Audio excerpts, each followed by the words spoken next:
As Opera Grand Rapids closes out its season with stunning performances of Madame Butterfly this month, the new upcoming season promises to be just as exciting. Yeah, they recently unveiled the 26-27 lineup, and it pairs intimate storytelling with grand-scale opera, bringing contemporary works, beloved classics, signature events. Here to give us all the details, we're thrilled to welcome the Executive Director of Opera Grand Rapids, Emily Shen, to the Morning Mix. Hi, Emily. Hi, thank you so much for having me. Oh, we're so happy. The first, I got Madame Butterfly. Yes. I mean, talk about not only an iconic opera, but I mean, so many themes, concurrent themes that go underneath this show. This is happening very soon. Yes, it is. In 2 weeks, our cast has been rehearsing for a week already, which I have to say, our cast is really amazing. You're going to hear some amazing talent on stage.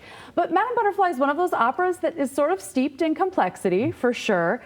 But under the direction of our guest artistic director this year, Mo Jo, we are so happy to produce like her very own production, her take on this, which is not set, you know, in some faraway, you know, Japan with the British, you know, colonization on its doorstep. It's actually a more modern take. It's set in Nagasaki after World War II, and it's it examines this kind of like war bride phenomenon that occurred after World War II. So we have an all Asian female artistic team for this. And it shows. The production is just going to be amazing. So it's in 2 weeks at DeVos Hall.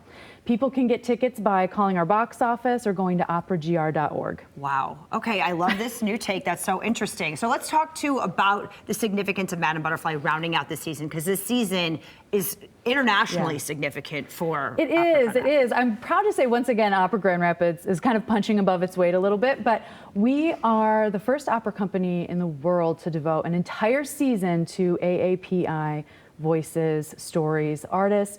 And this season has just been kind of groundbreaking, but also not groundbreaking, because these are shows where you attend, you watch the art being produced, and it's like, oh, it's so natural. Like, this was not something we had to try to do. It really fit with the shows that Mo curated for us. Absolutely. At AAPI, of course, Asian American Pacific Islanders, That's right? Yeah. The whole team right. from there.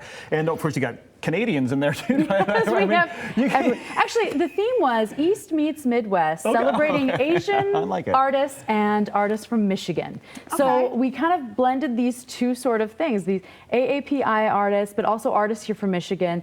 And it's been a real delight. We have had some exceptional talent, and we'll have in a couple weeks on stage. Can't wait. Wonderful. Okay, so now let's jump ahead to next season and what's in store. Well, we just announced for our patrons at our gala next season, but I'm happy to do that today as well.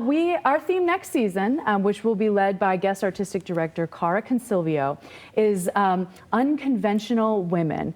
And our season next season is going to be a little bit different. It's going to be humorous. So fun and familiar would be the two words that I describe next season. So we open in the fall with 3 Decembers, which is it's a contemporary opera. It'll be at the Opera Center. And it's about like an actress and her 2 adult children, and it follows them over 3 decades. She's sort of like a Moira Rose character. Yeah. We like that. Yeah. She's, you know, phenomenal. And then we are doing something that we lovingly call opera adjacent in March, which is not like a full opera. It's an operatic play, and it's called Souvenir, a fantasia on the life of Florence Foster Jenkins. And if you know Florence Foster Jenkins, or maybe you don't know, she was a socialite in the 20s, 30s, and 40s in New York, and she thought she was the most amazing opera singer ever, but she could not carry a tune in a bucket. And they made a movie about her in which Meryl Streep plays her, and it's just like this amazing story. And she famously rented out Carnegie Hall when she was 75 to give a concert, and honestly, it was terrible. But